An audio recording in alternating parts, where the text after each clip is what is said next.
A very good morning to one and all. I welcome you all for the fifth and last day of EFDP session jointly organized by Anand Pharmacy College and AICTE. There is an announcement for all the delegates that after the completion of valedictory function, MCQ-based tests along with feedback will be conducted. The link shall remain open for 15 minutes only. It is mandatory for all the delegates to appear for the test.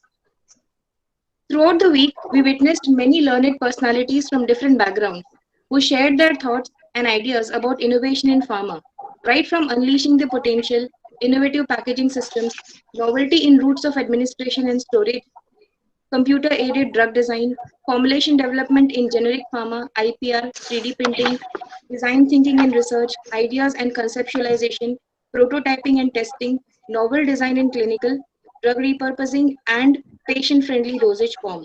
Beginning with today's technical session, we have altogether different topic for our first session. Our speaker is Shri Kamlesh Patel, a perfect mix of pharma professional, entrepreneur, spirituality, tradition, and science. He shall be speaking on the art of meditation, how to tune with natural cycles and rhythms. I request Dr. Tejal Gandhi to introduce sir. Thank you, Sarika.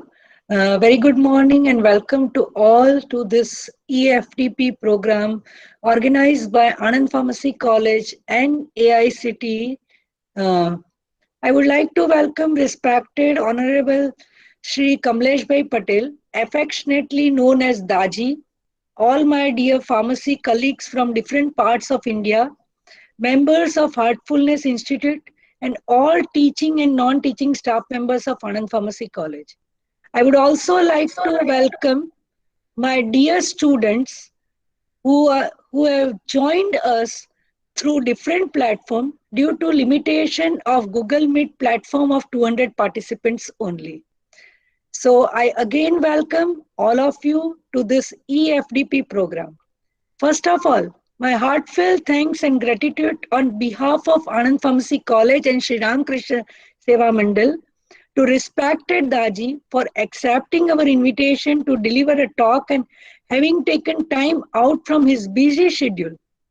Thank you, Dr. Kashyap Bhatt, sir, also for your efforts in connecting us, respected Daaji, and making this long time aspiration of ours into reality. I feel privileged and honored to introduce Shri Daaji. Currently, Sir is President Sri Ramchandra Mission, Managing Trustee Sahaj Marg Spirituality Foundation, Founder Heartfulness Institute, Founder Heartfulness Education Trust, and Founder of Brighter Minds. He started, means the Sir, respected Daji Sir has completed his bachelor in 1978 and Master M.Pharm in 1980 from LM College of Pharmacy from Gujarat. His journey, he met his guide Sri Ramchandra Babuji, the founder and first president of Sri Ramchandra Mission. After graduating with honors in 1980, he moved to the US and practiced pharmacy in New York City, while also continuing his Raj Yoga system of Sahaj Marg with great devotion. He continues to excel in both his social, technical, as well as spiritual life. And in 2011, he was announced as the fourth in the century-old lineage of spiritual masters in heartfulness way. Daji's practical teaching in this universal heart-based system of meditation arise from his personal experience of heartfulness, his pioneering spirit of inquiry, his knowledge of world's great spiritual tradition and scientific advancements. These days, respected Daji extends his support to millions of seekers in over 130 countries. He is especially supportive of today's youth, guiding them with practical self-development tools and universal values. Students and faculty in over 3,000 schools, universities, and colleges are now benefiting from this dynamic self-development programs. Honorable Daji a self-professed student of spirituality. He devotes significant time and energy to research in the field of consciousness and spirituality and approaching the subject with scientific methodology. And he regularly shares these findings through public speaking, engagement, his website, and social media platforms, and in broadcast, print, and digital media also. Daaji's articles regularly appear in various leading publications, including Huffington Post Speaking Tree, Chicago Tribune, Times of India, and Business Standard. His well received Radio City Saran series Oil Ki Awaaz ranked for 12 episodes, and his Udemy online training series on meditation and the evolution of consciousness is a bestseller. He continuously inspires people across globe through his various lectures and practical meditation sessions on various topics like destiny, yoga, consciousness, art of meditation, and various. Dajis preaches ancient tradition and wisdom, inner research through yoga, and the scientific approach to knowledge and experimentation. And he guides a team of scientists who research the physiological benefits of meditation and yogic transmission also. He is adept at explaining yoga in the light of modern science so that people will understand the benefits these practices can offer irrespective of their background and culture. As respected Daji often says, you are the experimenter, the experiment and the outcome. Your laboratory is your own heart, and as a researcher, it's so much important to travel through a new laboratory. Now, on behalf of all delegates who are pharmaceutical researchers, I humbly request to Honorable Kamlesh sir to take all researchers to this new laboratory, lab which is resides lab which resides in our heart through his talk on the art of meditation, how to be tuned with natural cycles and rhythm. Now I request respected Daji to address the audience. Please, sir. Pranam, say pranam, my hearty pranams to all of you. Pranam, sir. Thank you, madam.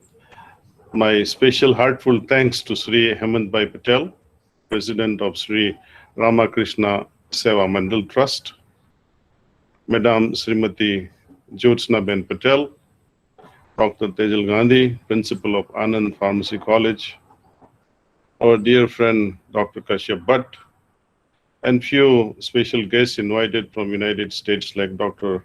Himapuram, Dr. Snehal Deshpande from Mumbai. I'm very happy that all of you are able to join this.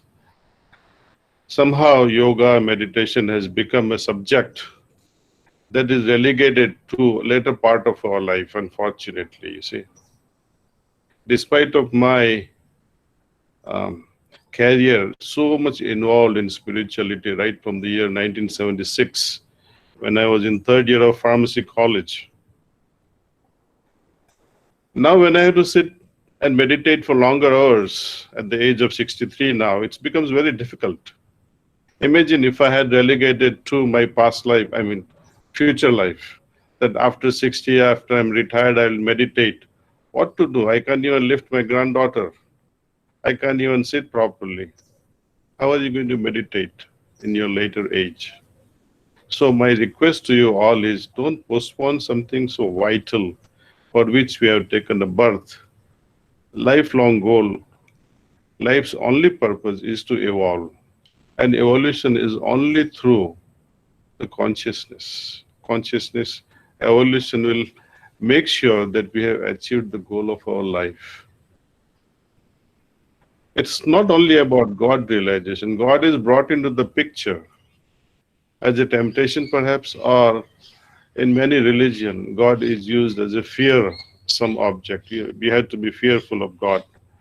They warn like that. But how can you approach God or your parents or your loved ones if you had a fear in your heart? If your children are afraid of you, how will they relate things to you? Isn't it? So we have to be loving in approach. All these dogmas and belief systems that has been inculcated by various religions, I think we have to respectfully leave them behind. Not that we do not respect religions. We do respect. Time and again, we do verify the test results of various experiments. Is it an insult to the previous researcher? No. I had to undergo this training myself. I had to go through this experimentation myself so that I can experience the effect of this meditation. Otherwise, what is the point, when somebody says, Tejal, do you believe in God? And Tejal will enthusiastically say, yes, yes, yes, I believe in God. But when you ask Dr. Tejal Gandhi, why do you believe in God? Then she'll scratch her head perhaps and say, oh, I believe in God because, yes, my mother says so. Maybe my grandmother says so. Maybe my father says so. Because my scriptures says so. Because my religion says so. So you are always relegating it to somebody else other than yourself. What do you say about yourself? Why do you believe? Really, why do you believe? Then you say, oh, I don't know. Then without this experience, your belief system falls flat. And often during the times of difficulties, we lose faith, we lose trust, we lose our North Pole, we lose our radar. Oh, there is no God.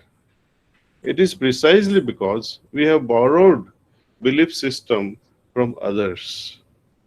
If it was your own research, if it was your own finding, then you will not mistrust this belief that yes, God exists. So my approach has always been that, okay, you may not believe in God, which is better than believing in God. I repeat again, it's better to cast a doubt in the beginning. It's okay. It is through this mind that is constantly curious about so many things helps us find new things in life. If you take it for granted that yes, I believe in God, then the whole fun is lost. Then what do I have to do next? Nothing. You believe in God. That's the end of the story.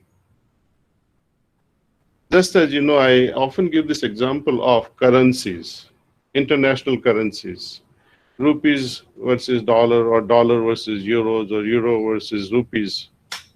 When you guys become industrialists and trade some international businesses, then you will appreciate the value of this ever-changing or ever-fluctuating currencies. And they fluctuate because of many factors. Political factor is one. When a country goes through an unrest, turmoil. Second thing, mineral reserve or your resources. For example, Saudi Arabia. Imagine if they didn't have oil. Or South Africa with their gold backing. Before 1970, gold was the backing standard. If there was not enough gold, then the currency valuation would be less in those days. So something has to back the currency. Similarly, my belief has to be backed. I cannot make my belief stronger by borrowing resources, by borrowing the belief system of my grandmother. This perpetual transfer of belief system is not going to work. Our children will always doubt you. But if you tell your son or a daughter, I believe in God because I have experienced God, then it has some value, it has some substance to it. See? Only then your belief system will become stronger. It is through meditation, when we experience the presence of God Almighty in our heart, and later on, with His grace, when we start feeling the presence everywhere, then the story ends. Life begins after that, say. What we are doing now is all drama. True life begins only when you have found peace with yourself, peace within yourself, and when we have realized the higher consciousness. Till then, we'll be all fooling around with ourselves, you see. Ramakrishna, under whose name this trust mandal, seva mandal has started. Imagine his experimentation with so many religions. Even though he achieved the highest, from that highest, he was able to see uniformity, harmony between Hindus or between Hindu religion, Christianity, Islam, and he experimented. See, actually, for him, there was no need to undergo those experiments because from that level, he could see that all are great.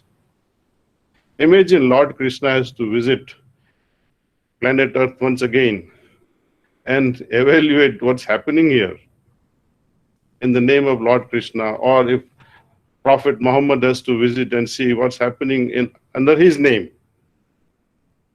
or Lord Jesus Christ, they will all cry, what has become of my people? So religion, though, keeps you within certain boundaries of love and respect, yet it has not served any purpose. In fact, it has created more divisions, it has created ruckus all around, it has made enemies out of brothers. I mean, we have lost our radar just because of what religion preaches today. The religion that is supposed to teach peace and love and harmony, universal brotherhood, universal peace, where do you find that? You don't find peace and love in religion. Peace and love you can find only in your heart. Unless you have that realized in your heart, you cannot find even what is the point of Lord so and so or Lord Ramakrishna or Maharishis. They have experienced it. But what is the use? Even if your father was a king, what is the use if you're a beggar? It's of no use. You have to be, it would have been nicer if your father was a beggar and you're a king now. It's a progressive thing. See? I would like to bring you back to the aspect of thermodynamics. Second principle. What does it say? It talks about entropy. What is entropy? It's a measure of disintegration. Unless and until external force or external energy is utilized, system tends to disintegrate. It tends to dilute itself. Organization is destroyed unless energy input is there. What is the crux or the most important thing in our life? What is the central focus upon which our life rotates, without which we cannot make any decision? It's the heart and heart only. Mind may be saying something, so, you recollect any of your decisions that you have made so far. The best decisions which had made you successful, and the worst decision that has made you sad. Analyze those decisions.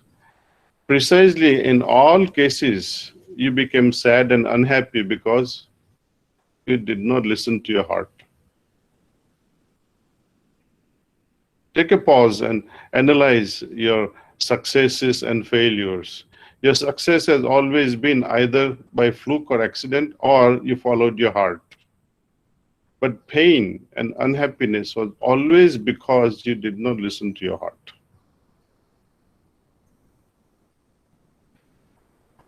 How to make the mind and the heart at the same wavelength?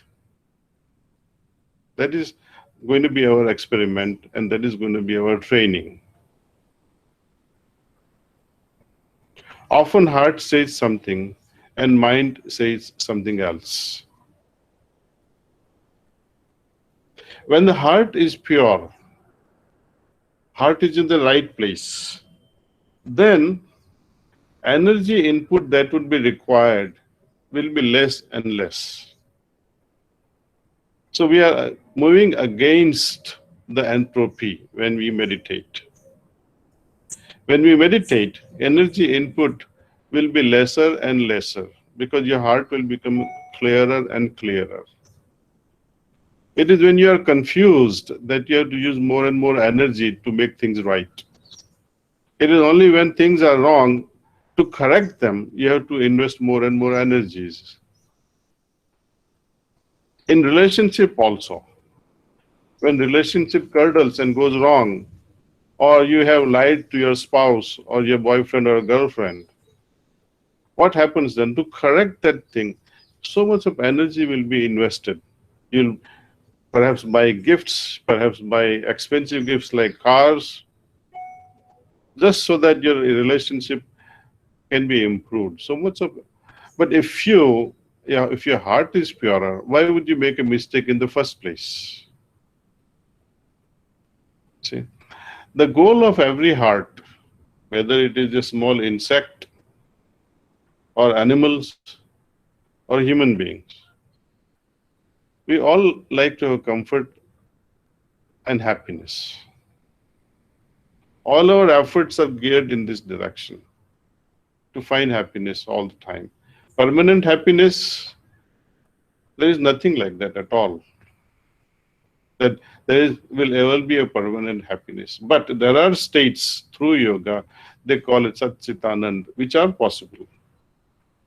Bliss and happiness, joy and pleasures, they are all different things. Through meditation, we arrive at non-contradictory things. With happiness, there will always be sadness or sorrow. With joy and pleasure, there will always be its opposite. But with bliss, when we arrive at that Satchitanand state, there is nothing to contradict it. So the purpose of yoga is only this. Let me ask you a question. You think over it. You need not answer it at all, but let it run through your mind. Can you enjoy absolute happiness in your house when there is restlessness all around? It's not possible. In your departments also, if there is restlessness and lack of harmony, would you be able to enjoy the happiness in that atmosphere? No. So primary thing is there has to be harmony within and with the interpersonal individuals with whom we are interacting. So harmony is the key. How do you arrive at harmony? Unless your mind is contemplative enough. And how do you arrive at a contemplative mind?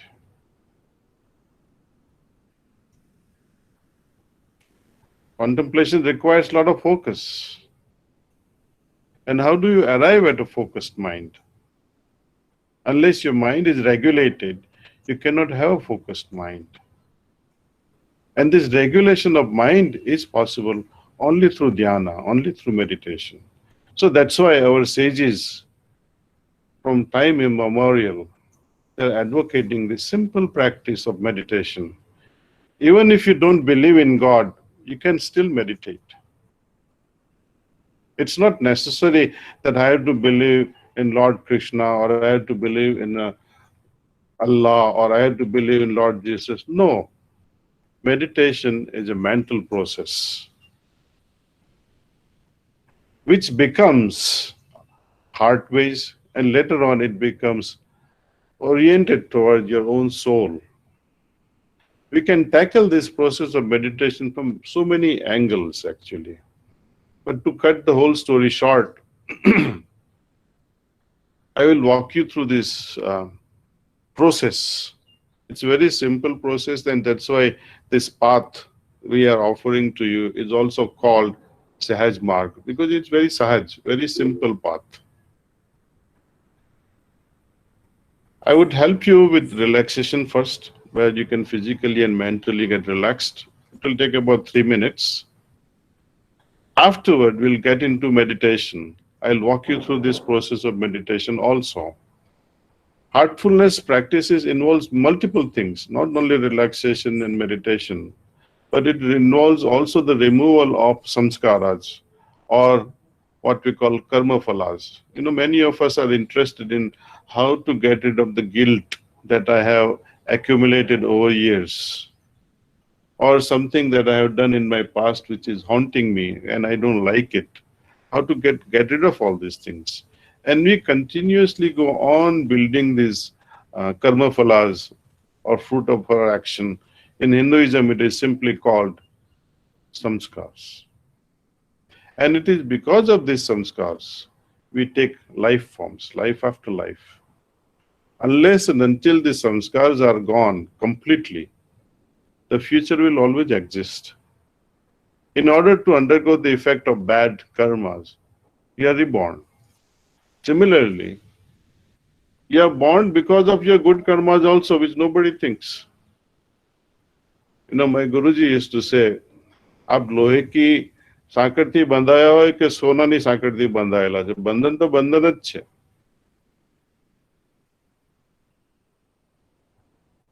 તો આ બંધનોથી છુટકારો પામવા, how to get out of this bondage attachment, there is a yogic process we call cleaning, removal of samskaras. It is done on a daily basis as well as a weekly basis. Daily basis on our own, and weekly basis when we work out our practice with preceptors, the trainers.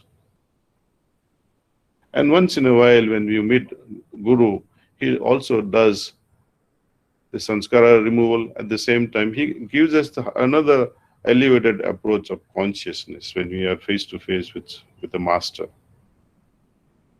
So there, as I said, there are many practices, but today I will restrict it to relaxation and meditation. So sit comfortably.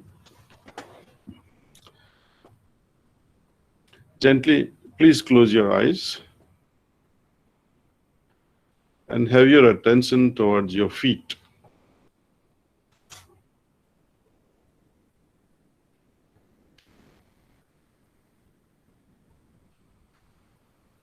Imagine the energy from earth is entering your system, your whole body, through feet. Try to feel this entry. See how this energy is helping you relax your feet.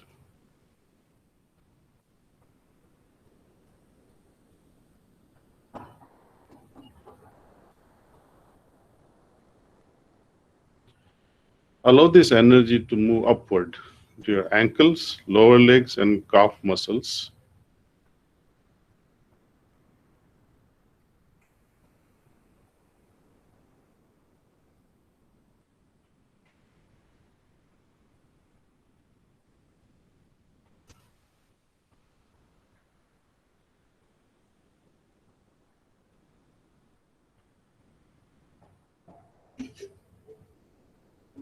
Now allow this energy to invigorate in your knees, helping you relax your knees.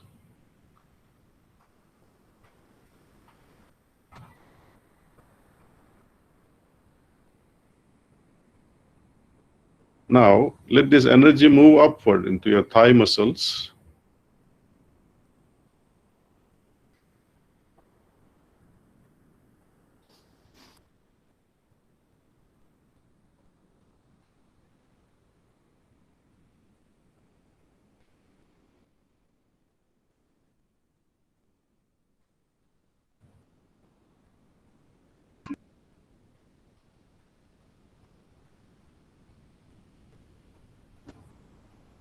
Now your hip area, feel the relaxation there. Allow this energy to move up.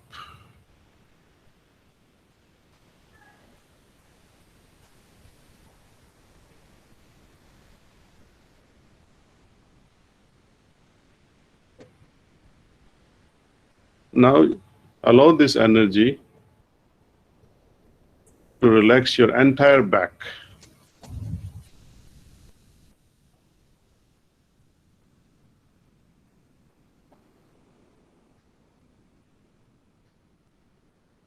Let it move forward to your abdominal muscles and your chest area.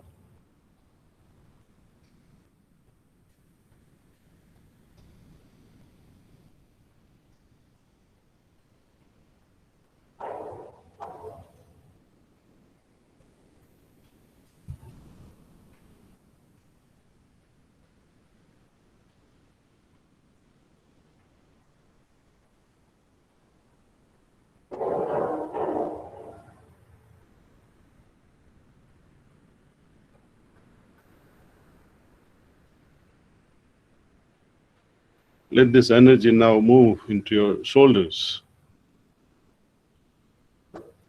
Feel the lightness there and feel as if your shoulders are melting away.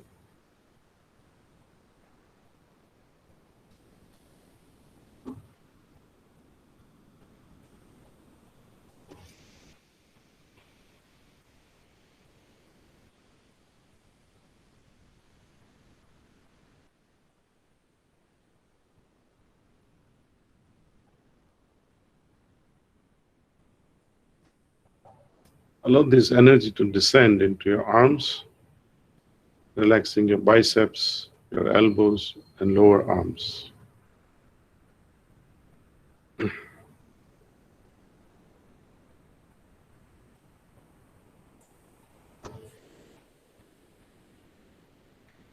Now bring your attention to your neck muscles.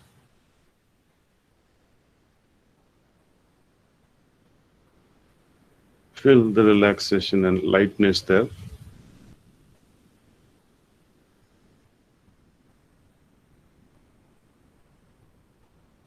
Relax your jaws.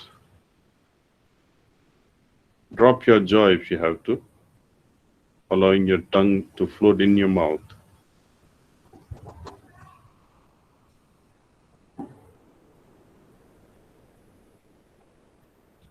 Let your lips, your nose, your eyebrows, your forehead relax.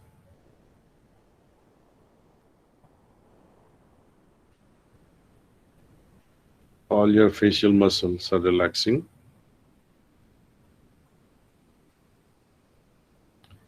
Your earlobes.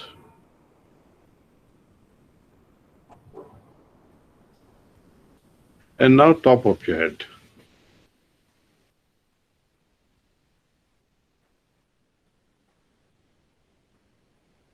Now scan your whole system from top to toe.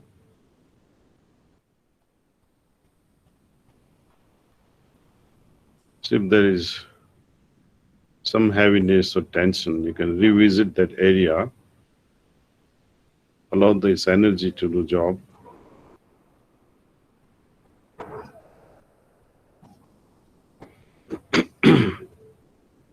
Now we are ready to begin meditation.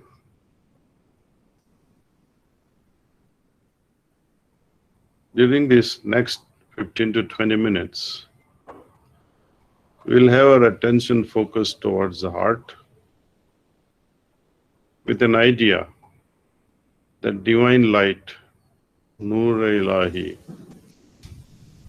is already present in our hearts. And make a sankalpa that I am meditating on this divine presence in my heart, which is pulling my attention inward.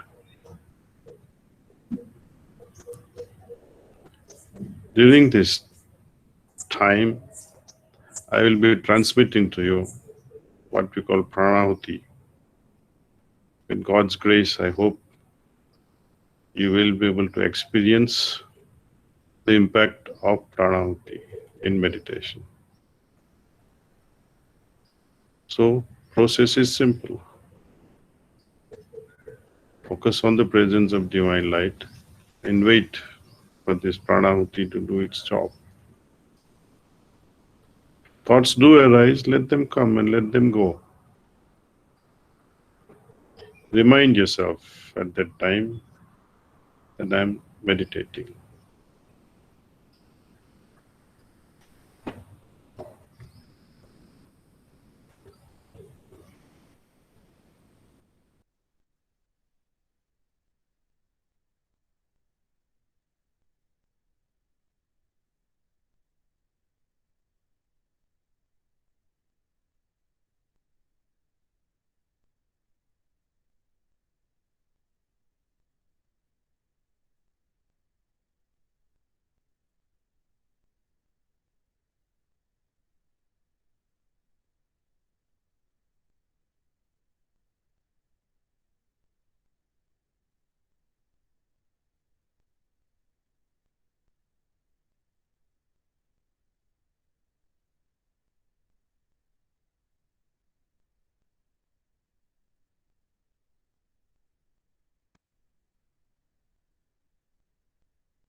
Askichi, that's all.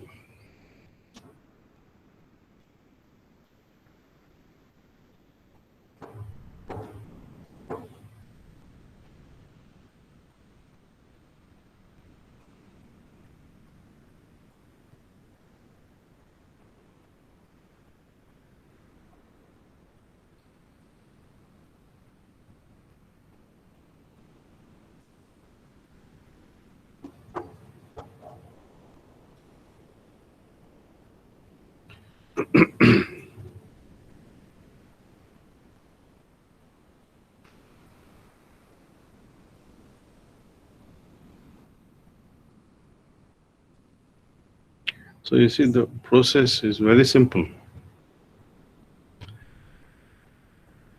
The immediate effect of this heartfulness way of meditation, it surely make you feel lighter after every meditation. It make you feel peaceful. It will create a very special condition of meditativeness in your heart and mind. To give an example, when I used to study 1976 in my third year of pharmacy, by then we had almost 20-25 students practicing on our own without anybody telling that you should meditate. And later on, our dean, Dr. Banuben Trivedi, Dr. Chauhan and his wife, and Dr. Patak, they all started meditation, seeing the impact of this meditation on youngsters. They were so impressed because, of course, we were all, most children are mischievous and naughty. We were also one of those, like you people.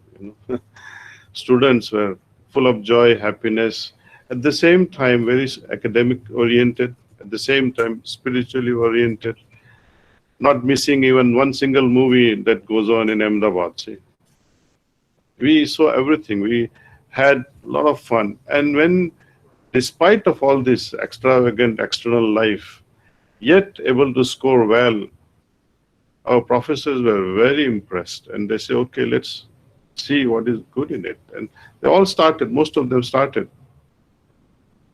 All these students are now everywhere, throughout the globe, very successful business people. We had actually, in our hostels, we used to meditate together. In our class, we would sit and meditate. Some of these people, some were juniors, some were seniors. And I hope something like that can happen in your college also, that will benefit students as well as the faculty. Afterward, when I went to US, I was wondering if this transmission from Ramchandra ji would come to me at all, because it's so far from India. But with my each meditation, I could feel the presence of this transmission, pranahuti, transcending time, transcending distances, and I could feel it instantly. Before I go to work, I would meditate.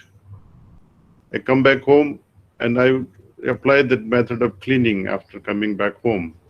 And during daytime, I would retain the morning spiritual condition that has, that was the outcome of morning meditation. I would try to hold on to it during daytime. At night time, before I went to bed, I would offer my prayers. That would create a very special status in my mind and heart. And I would hold on to it and go to sleep with that state. And again in the morning, continue with meditation.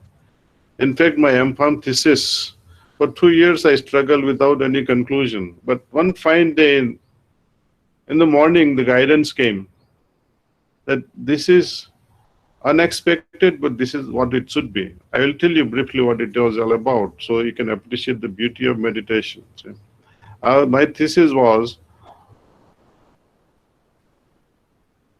effect of silicon layer on containers and how it interacts with preservatives. In my finding, I found that silicon layers were not protecting enough, though preservatives were present. And it was a controversial thing. Then during meditation, the idea of hydrophilic bond popped up in my mind, see. And the silicon bonding with the parabens. So instead of that aqueous solution, it would go towards the lining. So the parabens were moved away from the aqueous solution, leaving the solution vulnerable to bacteria. And my guide was baffled. I said, Kamlesh, are you all right? Are you? I said, yes, you can bet on me. And that was Dr. Banuben. She verified time and again, and she said, yes, you are right. And that's how the controversial thesis passed. Anyway, meditation gives you courage and confidence. Even in business world, when you have to make a decision whether I should be building this pharmacy in this location, how many employees should I have, what strategies should I be making, everything will be guided from within. When you sit in the morning for meditation, the whole day schedule will pop up.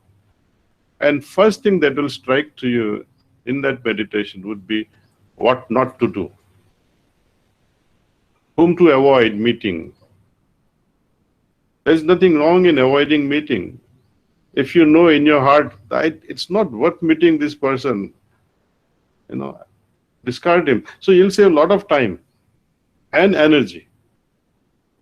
So people say, oh, meditation takes away your time. No, meditation saves you a lot of time because it will prevent you from meeting wrong people, doing wrong things. You'll be always guided from inside, provided your heart is in the right place, you see. Who likes to do exercise early in the morning at 5 or 6 o'clock? I don't think any of you are interested in it. Why? Even though you know that exercise is good for me. It builds my physical stamina, it builds my immunity, and ultimately it also improves not only my physical health, but mental health. It increases my longevity also. Despite of knowing the benefits of exercise, we avoid it. Many people I have seen in front of Ramdev Baba, breathing exercise. They watch it. They don't do exercise. I say, why are you wasting your time, watching Ramdev Baba breathing away so profusely? So we are terrible people. I mean, when it comes to doing good things, we always postpone it.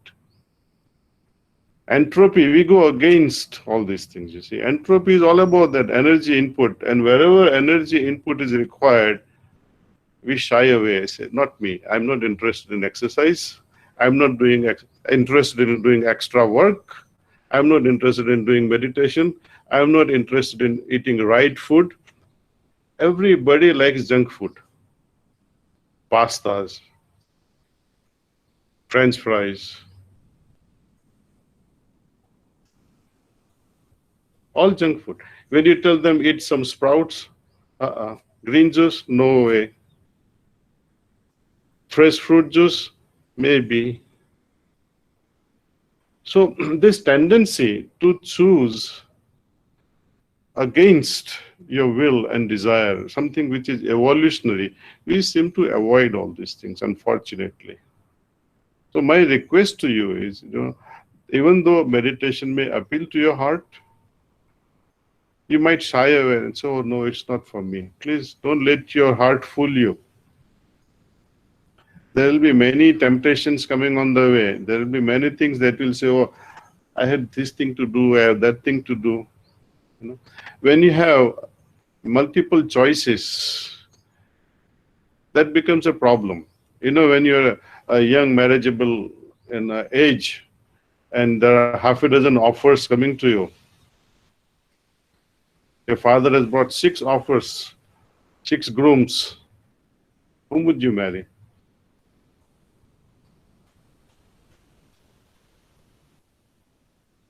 It's a challenge.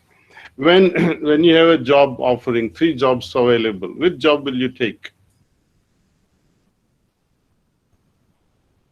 So at every juncture, we are always on a why or a we, either to select this or select that. More choices you have, it will make you more confused. But heart will always help you zoom on one thing, right thing. Though there may be 100 wrong things to do, but heart will always look for what is the best for you, for your evolution. It may not be for your pleasures, it may not be joyful, but it will always be for your good. I'm open to any questions. I mean, I can go on speaking so many things, but it will help me understand your mindset so that I can explain you further beauty of this yoga and meditation.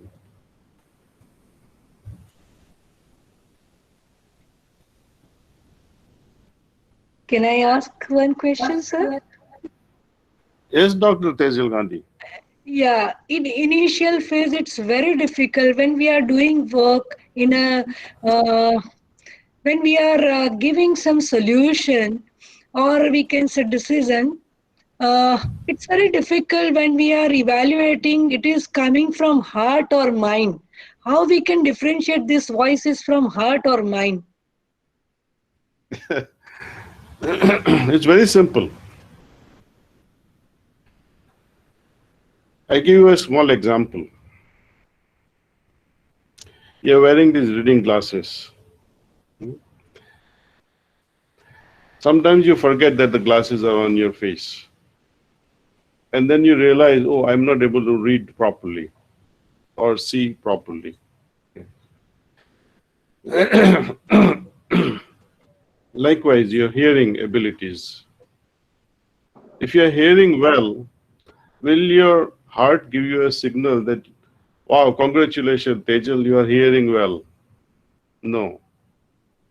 Heart will never give you a signal for seeing correctly, hearing correctly, thinking correctly, feeling that, oh, I just took this sweets and it is sweet. At that time, heart will not congratulate you. But let us say someone gives you a sweet and said, Tejal man, this is my marriage ceremony and this sweets, and you relish the sweet, it's sweet. But if the sweet taste is not there, then heart will say either you have COVID or you have lost the taste. Something is wrong. Right? So anytime something going right in a natural way, heart will never warn you. It is only when something goes wrong, heart will signal you that this is wrong. I give you one more example. Someone asks you your name. What is your name? You can say, oh, I am Meena Kumari. How will your heart feel at that time? No, Tejal, no, you shouldn't say I am Meena Kumari. See? For lies, you have millions of opportunities.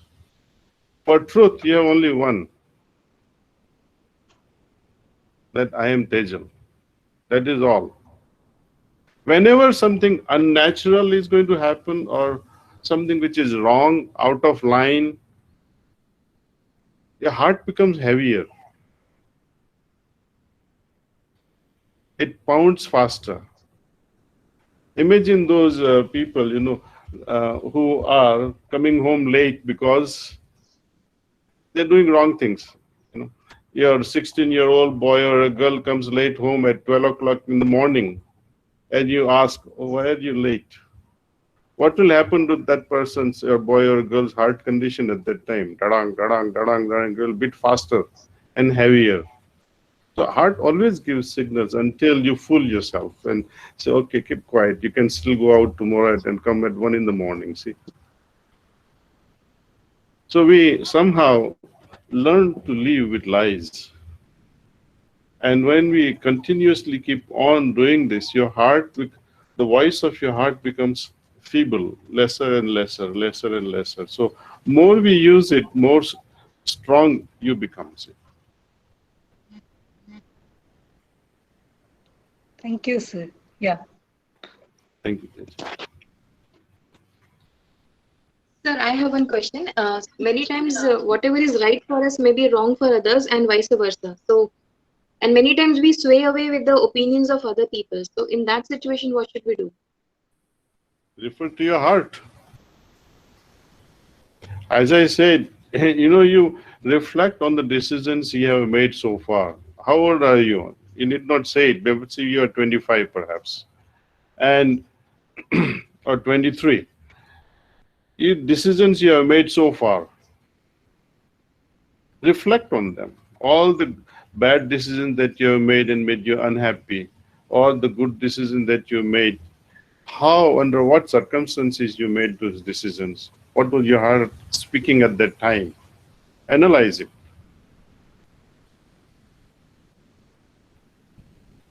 Then you will know it is the heart and heart only I should have listened to. There will be likes and there will be dislikes. Our life is full of it, actually. Our life is somehow filtered by our, not life, but choices in life are filtered by our likes and dislikes.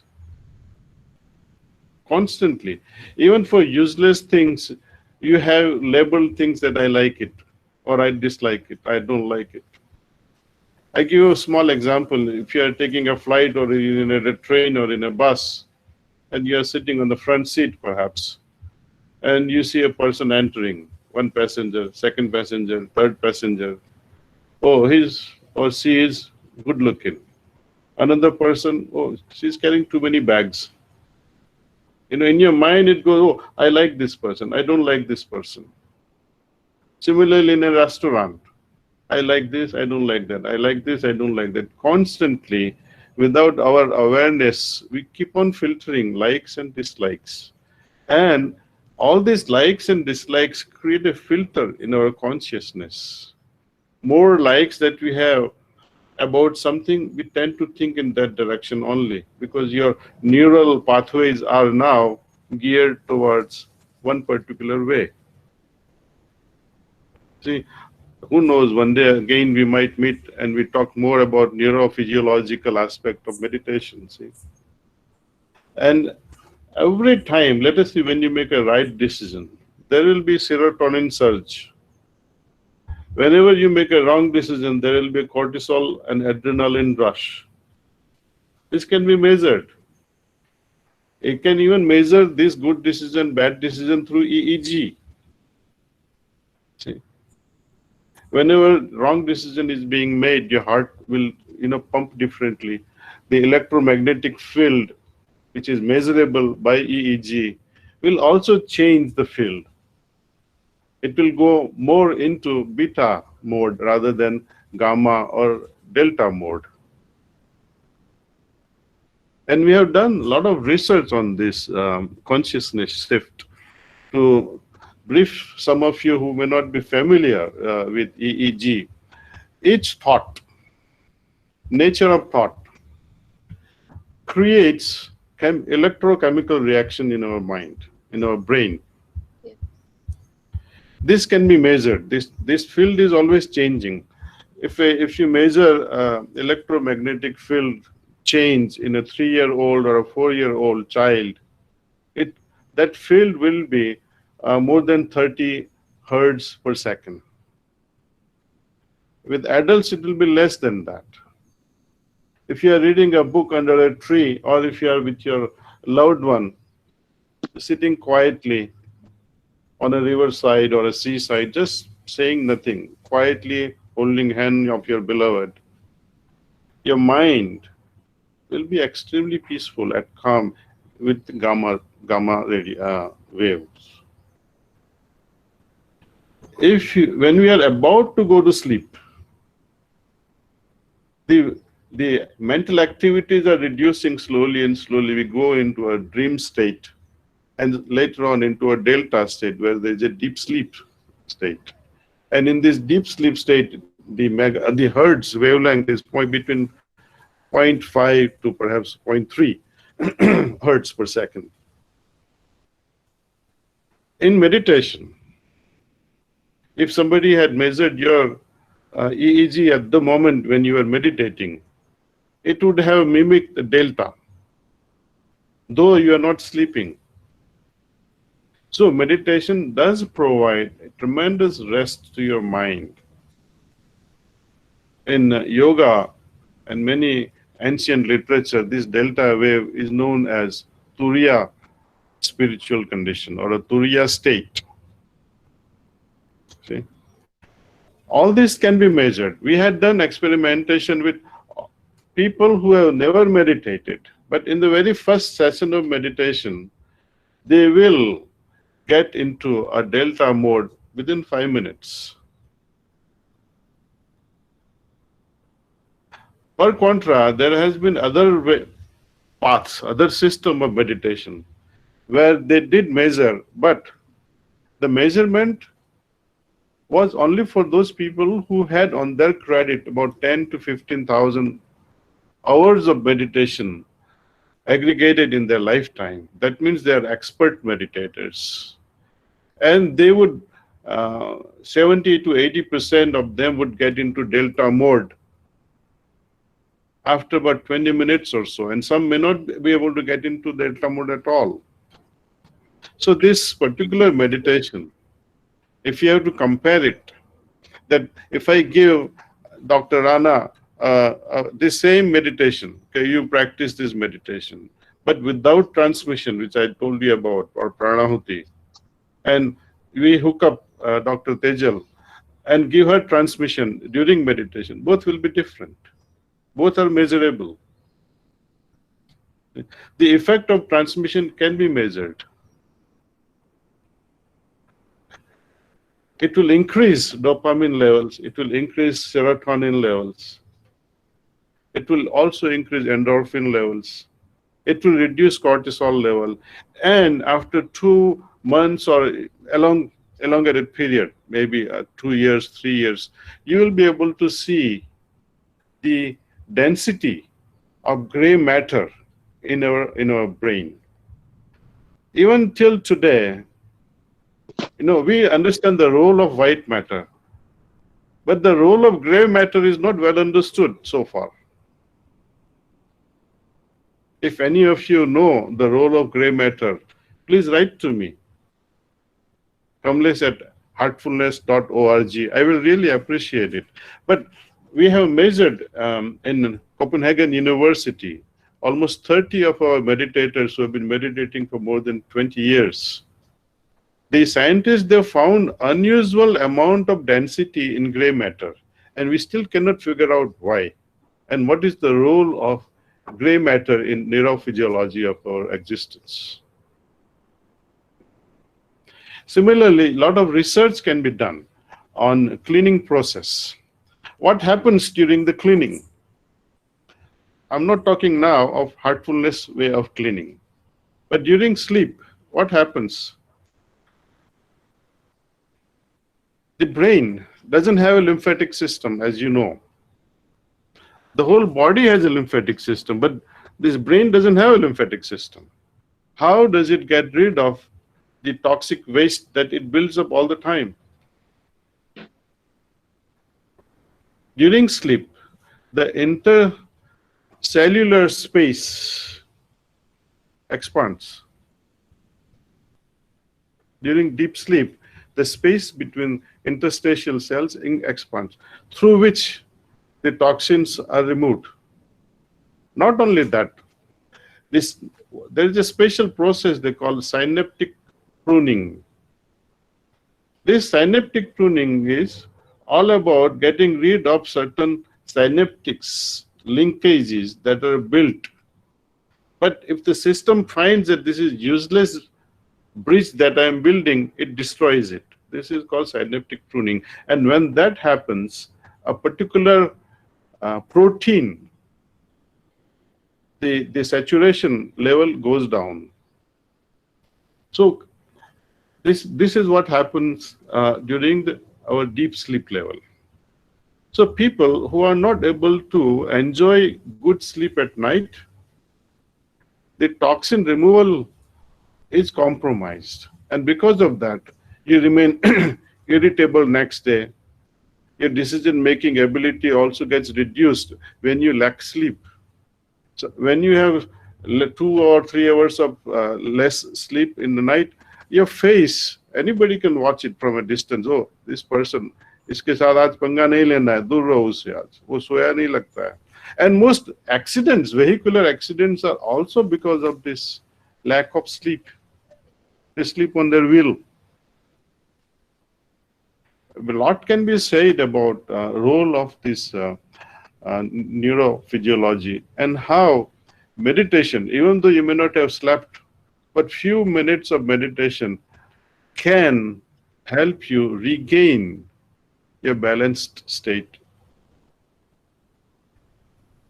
See, we have not gone in deeper into, I have not said this removal of toxins through the cleaning process offered by Heartfulness Way.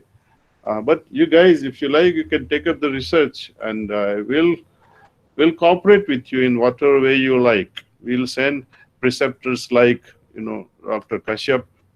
We have Dr. Suresh Rajgopalan there. They can all, Dr. Snehal is ready to come from Mumbai.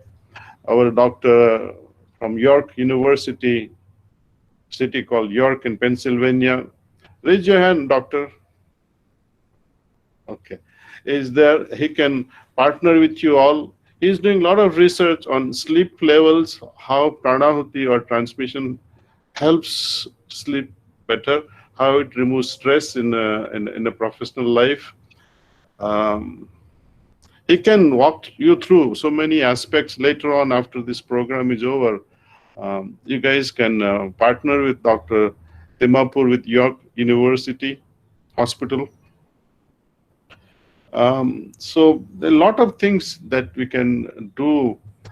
Not that we are interested in verifying these yogic processes, but it is so that scientifically oriented individuals can appreciate the beauty of ancient wisdom.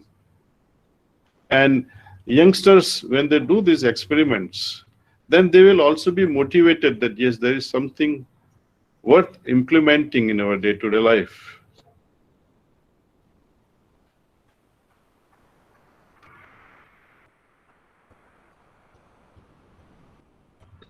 Any other question, Dr. Rana? Sir, no. Sarika, any question from participants? No, ma'am. Finally, I would say, if you have no question, means either you know everything or you don't care. Thank you. Thank you for patient listening, and hope to see you again sometime, and we can interact more friendly. Thank you. Thank you once again. Thank you, sir, for the motivational talk, for guiding us all how to shape our lives, how meditation can help in taking correct decisions, not only spiritually but scientifically. We are indeed grateful to you for sharing various research findings, reiterating the impact of meditation on our body, mind, and soul. I hope this would definitely help us all in moving ahead with confidence and succeed in life. Thank you very much, sir. Thank you. Thank you, Ma'am, sir. can we move? Ma'am, I just want to confirm if our second speaker is with us. Thank you very much, sir. No, ma'am. Sir is joining at 11:30. So we will take a short break because 15 minutes. yes, we will take a 15-minute break and we will rejoin at 11:40. 11:25. Sorry, 11:25. 11:25.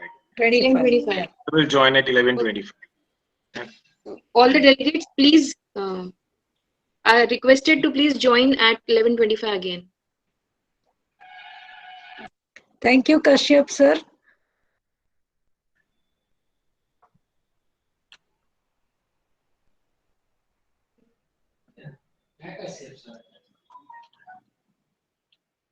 Yes, thank you, Kashyap, sir. My pleasure, and we will again meet for some program in your college. Whenever any assistance is required in this regard, we are always there. We are a team of about 15 trainers in Anand, and we are always there to help those who are willing to have a training in meditation. Thank you. Sure, sir. Thank you sir. so much. And it was really wonderful experience. Instead of that session, it's a really wonderful experience. I can say that. And, Yeah. so we'll again meet Dr. Hardik Rana at 11:25.